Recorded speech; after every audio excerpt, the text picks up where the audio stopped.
नमस्कार साथियों, निर्माणवाद की दुनिया में आप सभी का स्वागत है। मैं फिर से आपके सामने लेके प्रस्तुत हूँ सीडीपी 5 का पंच, 5 शानदार क्वेश्चन, उनसे भी शानदार उनके एक्सप्लेनेशन। तो चलिए देखते हैं आज बाल विकास और पेडागोजी, चाइल्ड डेवलपमेंट पेडागोजी के आज के क्वेश्चन। तो आज का जो पहला क्वेश्चन आपके सामने है वो है हमारे पास, which of the following observations supports Howard Gardner's theory of multiple intelligence. निम्नलिखित में से कौन सा अवलोकन हॉवर्ड गार्डनर के बहुबुद्धि के सिद्धांत को समर्थित करता है। तो अगर हम बहुबुद्धि के सिद्धांत को देख रहे हैं, हमारे पास मल्टीपल इंटेलिजेंस को देख रहे हैं, all intelligence are similar to each other, सभी बुद्धिमत्ताएं एक दूसरे के समान होती हैं, और अगर समान होती हैं तो फिर बहुबुद्धियां कैसे हुई, तो इसीलिए ये हमें समर्थन नहीं कर रहा। फिर हम बात करें interaction of analytical, creative and practical intelligence, बुद्धि विश्लेषणात्मक, रचनात्मक और व्यवहारिक बुद्धिमत्ता की एक अंतःक्रिया है। ये किस चीज का, ये ट्रायर की थ्योरी है जो कि स्टर्नबर्ग के द्वारा दी गई थी। ये हम अगर देखें तो ये ट्रायर की थ्योरी है। ये हमें त्रिचापीय सिद्धांत देखने को मिलता है जो कि हमें स्टर्नबर्ग के द्वारा दिया गया था, जिसमें वो 3 तरह के बुद्धि के अंतर्क्रिया के रूप में देखते हैं संपूर्ण बुद्धि को। कंप्लीट जो इंटेलिजेंस है, टोटल इंटेलिजेंस को वो इंटरेक्शन ऑफ दीज 3 इंटेलिजेंसेस देखते हैं। फिर it is impossible to mould all the intelligence in a classroom, एक कक्षा में सभी बुद्धिमत्ताओं को ढालना असंभव है। ये हमारे पास पेडागोजी के हिसाब से गलत स्टेटमेंट है। पेडागोजी ये कहती है कि हम सभी को समावेशित करके ढाल सकते हैं, and every intelligence can be developed, सभी हम बुद्धियों का विकास कर सकते हैं। और different intelligence are hierarchical in nature, विभिन्न जो बुद्धिमत्ताएं हैं प्रकृति में पदानुक्रम होती हैं। तो यहां हमें क्या देखने को मिल रहा है, यहां पे हमें देखने को मिल रहा है कि यहां अगर हम देखें तो जो इसको सपोर्ट करेगा वो हमें क्या देखने को मिलेगा कि विभिन्न बुद्धिमत्ताएं प्रकृति में पदानुक्रम होती हैं, एक दूसरे के लिए हायरार्किकल हमें देखने को मिलेंगी।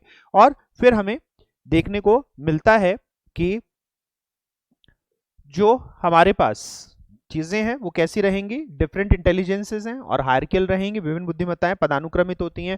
हर व्यक्ति के लिए कोई सी चीज ज्यादा काम करेगी, कोई सी चीज कम काम करेगी, और इसलिए हमें पदानुक्रम देखने को मिलेगा। तो यहाँ पे आंसर हमें जो इसमें हॉवर्ड गार्डनर को हमें सपोर्ट करता है वो हमें देखने को मिलता है, हायरार्किकल इन नेचर। अलग अलग तरह की इंटेलिजेंसेस हैं, विभिन्न तरह की बुद्धिमत्ताएं हैं, किसी में कोई बुद्धिमत्ता ज्यादा होगी, किसी में कोई बुद्धिमत्ता कम होगी। तो हमें क्या देखने को मिल रहा है, यहाँ पे हमें चौथा आंसर देखने को मिलता है।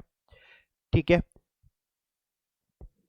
और इस चीज में हम सपोर्ट क्या करता है, सेकंड भी हमें सपोर्ट करेगा। तो ये दोनों हमें सपोर्ट कर रहे हैं। अगर हम देखें तो सेकंड भी हमें सपोर्ट करेगा, ये दोनों हमें सपोर्ट कर रहे हैं हॉवर्ड को, कि हमारे पास हायरार्की होती है और हमारे पास क्या होता है, हमारे पास अभी हायरार्किकल नेचर किसने बताया था हमें, ये जो बताया था, ये बताया हमें बर्ट और वर्नन ने।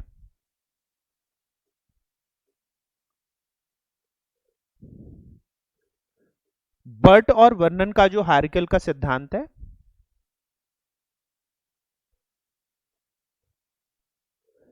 बर्ट और वर्नन का हायरार्किकल का सिद्धांत है, ये हमें बताता है। तो ये दोनों ही हमारे पास सपोर्ट कर रही है मल्टीपल इंटेलिजेंस को। इसमें 3 तरह की इंटेलिजेंस की बात की गई है, इसमें 3 लेवल के इंटेलिजेंस की बात की गई है।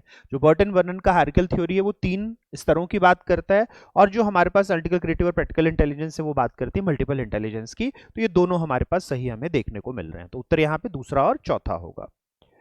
चलिए नेक्स्ट देखें, which of the following is a Piagetian construct in the context of cognitive development of children. बच्चों के संज्ञानात्मक विकास के संदर्भ में कौन सी पियाजे की संरचना है। तो अब अगर हम पियाजे की संरचना कहें तो हमें संज्ञानात्मक विकास में कंडीशनिंग, रीइंफोर्समेंट, ऑब्जर्वेशनल लर्निंग, तो स्कीमा दिखती है जो कि पियाजे के द्वारा किया गया है। ये कॉग्निटिव स्ट्रक्चर है। जो हमारे संज्ञान की संरचना होती है, वो संज्ञान की संरचनात्मक इकाई जो हमारे पास है उसे स्कीमा कहते हैं पियाजे। जो कॉग्निटिव स्ट्रक्चर का यूनिट है, जो संज्ञान की संरचनात्मक इकाई है, उसे स्कीमा कहते हैं। अनुबंधन और रीइंफोर्समेंट, ये बात करी है स्किनर ने। अनुबंधन को स्किनर, पेवलॉव ने, दोनों ने बताया, जबकि ऑब्जर्वेशनल लर्निंग ये हमारे पास बात करी है बंदूरा ने।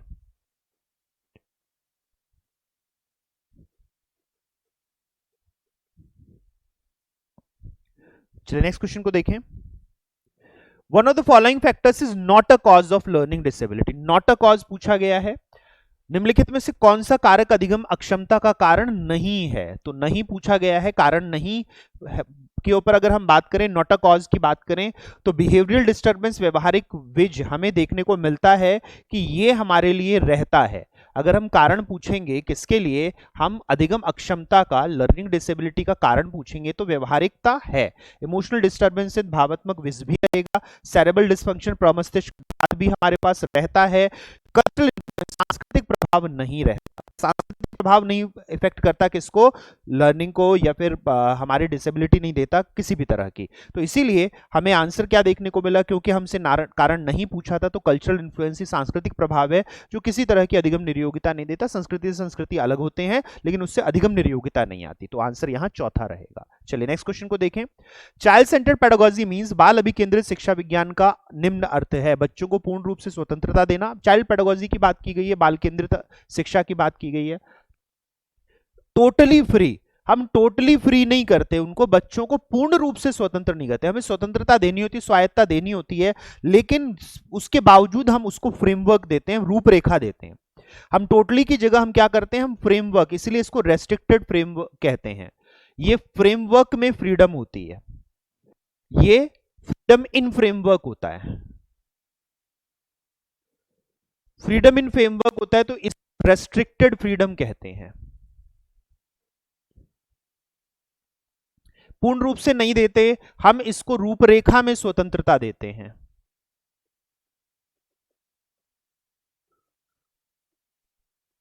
इसीलिए इसे हम बाधित स्वतंत्रता कहते हैं। जो फिलॉसफी ऑफ फॉर्मल एजुकेशन है, जो हमारे पास हम देखेंगे कि औपचारिक शिक्षा का दर्शन है, औपचारिक शिक्षा का दर्शन हमेशा फ्रीडम देने की बात करता है, लेकिन रेस्ट्रिक्टेड एनवायरनमेंट है। हम अपना एनवायरनमेंट फैसिलिटेट करते हैं जिसमें हम बच्चे को फ्रीडम देते हैं, जिससे कि बच्चा उसमें गलत चीजें या नुकसानदायक चीजें ना करे बच्चा। तो इसीलिए हम क्या करते हैं, अपना वातावरण क्रियान्वित करेंगे, तो क्रियान्वित करेंगे उसमें देंगे बच्चे को फ्रीडम, तो ये रेस्ट्रिक्टेड फ्रीडम कहलाती है, इसे हम बाधित स्वतंत्रता कहते हैं। Putting the children in centre and observing the, बच्चों को केंद्र में रखना और उनका अवलोकन करना। हमें केंद्र में रखना है बच्चे को, लेकिन केंद्र में रखकर क्या करना है, ऑब्जर्व नहीं, फैसिलिटेट करना है। हमें केवल उनका अवलोकन नहीं करना, उनको फैसिलिटेट करना है, क्रियान्वित करना है। Giving primacy to children voices and their active, तो यहां ये बिल्कुल ठीक रहेगा, हम बच्चों की आवाज और उनकी सक्रिय सहभागिता को प्रमुखता देते हैं और उसी के हिसाब से हम नियोजन करेंगे, फैसिलिटेशन करेंगे। प्लानिंग और जो हमारा फैसिलिटेशन है, क्रियान्वयन है, किसके आधार पर होना चाहिए, प्लानिंग और फैसिलिटेशन हमेशा होना चाहिए हमारा बच्चे की वॉइसेस के हिसाब से, बच्चे की भागीदारिता के हिसाब से, सहभागिता के हिसाब से। Asking the children to follow imitate the teacher, जब टीचर को बच्चा फॉलो और इमिटेट करेगा, बच्चे अगर शिक्षक का अनुसरण करेंगे तो ये टीचर सेंट्रिक हुआ, ये चाइल्ड सेंट्रिक नहीं हुआ, ये टीचर सेंट्रिक एजुकेशन हुआ। तो उत्तर यहां पे हमें तीसरा देखने को मिलेगा। चलिए नेक्स्ट देखें। When working on a jigsaw puzzle, 5-year-old Nazma says to herself, "Where is the blue piece? No, not this one, darker one that would go here and make this shoe." Jigsaw पहेली को करते समय 5 वर्ष की नज़मा स्वयं से कहती है, नीला टुकड़ा कहाँ है, नहीं यह वाला नहीं, गाढ़े रंग वाला, जिससे यह जूता पूरा बन जाएगा। तो यहां पर हमें देखने को मिलता है कि जब वाइगॉस्की बच्चा अपने आप से बात कर रहा होता है जिक्सॉ पजल करते हुए, तो इसे वाइगॉस्की कहते हैं क्या, इसे वाइगॉस्की कहते हैं प्राइवेट स्पीच, व्यक्तिगत वार्ता, जबकि इसे प्याजे कहेंगे।